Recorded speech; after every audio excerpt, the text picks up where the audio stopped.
अपन गुजरात में हारा। चलता रहता तेरे और मेरे और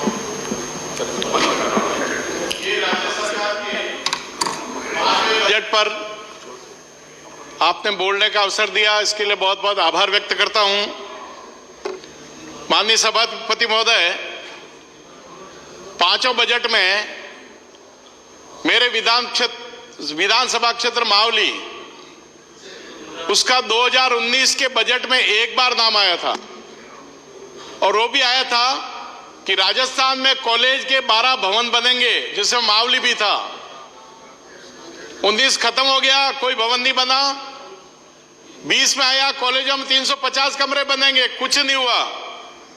21 में आया डीएमएफटी से भवन बनेंगे, बड़ी मुश्किल से अक्टूबर 2021 में मैंने कॉलेज के भवन के डीएमएफटी से 6 करोड़ रुपए 5 करोड़ भवन बन रहा है।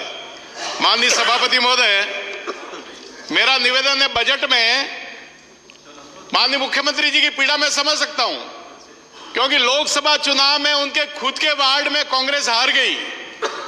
वो खींच राजस्थान में निकाल रहे, पूरे राजस्थान पर 20 पृष्ठों में 32 बार जोधपुर का नाम आया, 32 बार। माननीय सभापति महोदय, माव कट मोशन के प्रस्ताव देते आप क्यों कागज खराब करवा रहे हो हमारे से? एक भी बार मावली का उसमें नाम नहीं आया।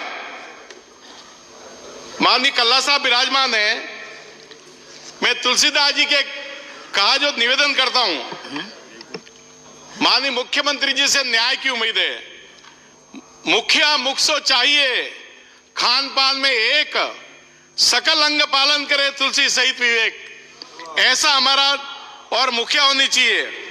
मेरा निवेदन है, माननीय मुख्यमंत्री जी मेरी पीड़ा को समझेंगे। मावली में पानी की भारी समस्या है, और बागोलिया की डीपीआर पहले भी बन गई, 1 रुपया बागोलिया के लिए दिया नहीं। अनेक वर्षों से मावली के लोग तरस रहे हैं। हमारी मावली के पास की 2 विधानसभा है, एक तो माननीय अध्यक्ष महोदय की विधानसभा नाथद्वारा, दूसरी बाई इलेक्शन वाली विधानसभा वल्लभनगर, यानी ढेरों काम उनके हुए, ढेरों काम। तो मेरी आपसे प्रार्थना है, आप न्याय करें, और न्याय करने के लिए माननीय मुख्यमंत्री जी, एक किसी शायर ने कहा है, रकबा तेरी जमीन का मीलों हुआ तो क्या हुआ, रकबा तेरे दिल का 2 इंच भी नहीं है। मेरा माननीय अध्यक्ष महोदय, मेरा निवेदन है, उदय सागर में हिंदुस्तान जिंक अवैध पानी ले रहा था, मैंने उसको पानी को बंद करवाया। 30 साल से वो पानी ले रहा था अवैध रूप से, हिंदुस्तान जितनी वेदांता का बड़ा ग्रुप, और वो उदय सागर का पानी 500 क्यूबेक पानी फ्री है। आप उसकी योजना बनवाएं, राज्य सरकार योजना बनवा के मावली के पीने के पानी की व्यवस्था करवाएं, तो मावली की थोड़ी स्थिति ठीक हो रही है। 5 साल से हमारे उदय सागर की जो नहरें हैं वो टूटी हुई है। अनेक बार उसके प्रोजेक्ट बनवा लिए, रिपेयर के पैसे की वो लोगों ने बना करके अधिकारियों ने भेज दिया। सारी नहरें टूटी हुई है। नहरें टूटी होने के कारण 2 नुकसान हो रहे हैं, किसानों के खेत में खेती नहीं हो रही है, और वो पानी भी आपका व्यस्त जा रहा है। तो मेरी आपसे प्रार्थना है, इसकी प्लानिंग करके नहरों को सुधारा जाए। मेरा स्वास्थ्य मंत्री जी भी विराजमान नहीं है, मेरा उनसे निवेदन है, हमारे यहां पर गांसा बड़ा केंद्र है, तो गांसा में डिस्पेंसरी क्रमोन्नत की जाए। मावली तहसील केंद्र है, मावली तहसील केंद्र होने से वहां पर सैटेलाइट हॉस्पिटल स्थापित किया जाए। फतेहनगर में ट्रॉमा सेंटर का निवेदन करता हूं मैं, ट्रॉमा सेंटर बनाया जाए। तो ये सब छोटी छोटी बातें मेरा आपसे निवेदन है। फतेह सागर में पिछली सरकार ने नर्सिंग कॉलेज की घोषणा की थी, और नर्सिंग कॉलेज की जमीन भी शायद राजस्थान में पहला उदाहरण होगा, नगर पालिका ने जमीन का पट्टा डिपार्टमेंट को दे दिया, परंतु वो जमीन देने के बाद भी वो फाइल वहीं की अटकी है, नर्सिंग कॉलेज की स्थापना नहीं हुई। आपने छोटे छोटे स्थानों पर नगर पालिका बना दिए। मावली बड़ा केंद्र है, मेरी सरकार से प्रार्थना है, मावली को भी नगर पालिका में क्रमोन्नत की जाए। पानी की हमारी भारी समस्या बार बार आती है मावली में, क्योंकि मावली में 74 गांव ऐसे हैं जहां जमीन में भी पानी नहीं और ऊपर से भी पानी की आवक नहीं है। जाखम परियोजना मावली और वल्लभ नगर के लिए योजना बनी हुई है। मेरी इस बार चीज इच्छा थी, अधिकारियों से बात की, उन्होंने कहा शायद बजट में आ सकता है, वो लोगों के पीने के पानी की व्यवस्था की जाए। हमारे माननीय मंत्री महोदय, मावली का कॉलेज खुला, कॉलेज प्राइमरी स्कूल में चल रहा है, भवन का काम डीएमएफटी का चल रहा है, वहां फैकल्टी खोली जाए, केवल आर्ट्स फैकल्टी है। मेरी प्रार्थना है वहां पर साइंस और कॉमर्स फैकल्टी भी वहां खोली जाए। आपने अपने घोषणा पत्र में जोर जोर से घोषणा की थी कि इन्होंने राजीव गांधी पाठशाला 22,000 बंद कर दी। आपकी मजबूरी होगी, कुछ भी होगा, आपने कहा सब वापस खोलेंगे, कोई बात नहीं खोली तो वो जो भवन पड़े हुए हैं माननीय मंत्री महोदय, वो भवन पंचायत को दे दिए जाए तो उनका उपयोग होगा, नहीं तो तोड़ फोड़ होगी। हमारे 2 गांव ऐसे हैं, मेरे पूरे 5 साल में माननीय शिक्षा मंत्री महोदय 2 स्कूल के लिए निवेदन किया था। फतेहनगर के पास में टुंडा उत्खेड़ी है, आजादी के पहले का मिडिल स्कूल है वो। मैंने निवेदन किया 80 बच्चियां वहां से 8 किलोमीटर पैदल फतेहनगर आती है, स्कूल क्रमोन्नत किया जाए। एक पालवास के स्कूल को भी क्रमोन्नत किया जाए। बड़गांव में लोगों ने धरना दिया, पूरे गांव के लोग इकट्ठे होकर के, और धरना देने के बाद भी मैंने आपके ऑफिस से निवेदन किया था, मैंने पत्र भी भेजा, वहां साइंस और कॉमर्स फैकल्टी खोली जाए। मावली पुलिस उपाधीक्षक कार्यालय तो खोल दिया, उनका ऑफिस नहीं है, यह भी मेरा निवेदन है, उसको ऑफिस खोला जाए। भाजपा की सरकार ने टोल माफ कर दिया था और आपने आकर के टोल लगा दिया, और आपको आश्चर्य होगा फतेहनगर से दरीबा टोल नाका है।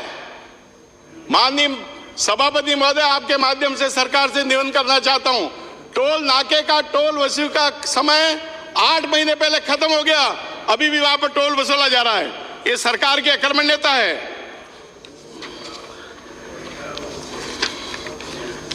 आपने उस समय कहा था इन्होंने हमारे विश्वविद्यालय बंद कर दिए। माननीय सभापति महोदय, मेरा आपके माध्यम से सरकार से निवेदन है, जनजाति विश्वविद्यालय वसुंधरा जी सरकार ने कंटिन्यू नहीं रखा। आपने वो विश्वविद्यालय खोला 2 साल तक, केवल एक वीसी और एक बाबू उदयपुर यूनिवर्सिटी में बैठा रहा, और वापिस भाजपा की सरकार आई, उस विद्यालय को बांसवाड़ा में शिफ्ट किया। वहां आज 1 लाख विद्यार्थी उसमें अध्ययन करते हैं। तो मैं सोचता हूं कि आपने यहां पर पत्रकारिता विश्वविद्यालय खोला। पत्रकारिता विश्वविद्यालय की स्थिति ये थी, वहां के वीसी साहब अयोग्य वीसी, और मुझे लगता है वो दिल्ली का जेएनयू विश्वविद्यालय होगा, वो अखाड़ा धीरे धीरे बन जाता अगर वो नहीं हटते तो।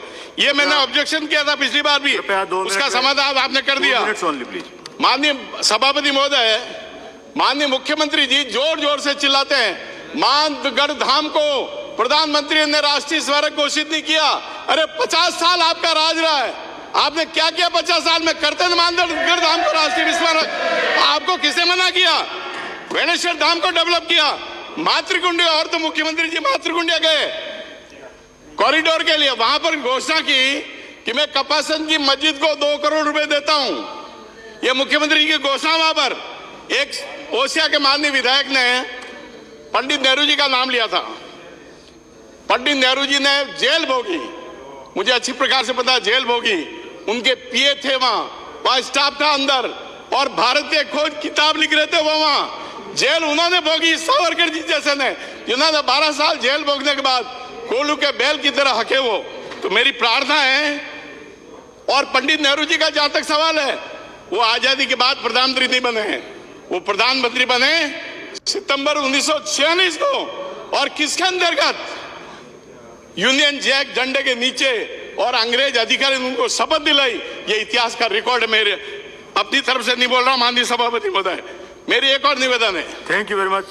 आपने देवस्थान में सारी जमीनें लेकर के मंदिरों के ट्रस्ट बना रखे हैं। मेरा निवेदन है, देवस्थान के मंदिरों को सरकार से मुक्त किया जाए, पुजारियों की तनख्वाह बढ़ाया जाए, पुजारी सामग्री को उसको बढ़ाया जाए। धन्यवाद माननीय सदस्य, थैंक यू। माननीय मंत्री महोदय, मेरा 2-3 और निवेदन है। छोटी छोटी बात का निवेदन कर अपनी बात समाप्त करता हूं। अंतिम बात कह के निवेदन समाप्त करता हूं। वादे मत करो तुम झूठे हो, वादे मत करो तुम झूठ से, इन वादों को तुम निभा नहीं पाओगे। जब बात आएगी इतिहास से तो वादों से ही मुकर जाओगे। मेरी पुनः प्रार्थना है, माहौल के साथ कंसिडर किया जाए, भेदभाव नहीं किया जाए। इतना ही निवेदन है। बहुत बहुत धन्यवाद।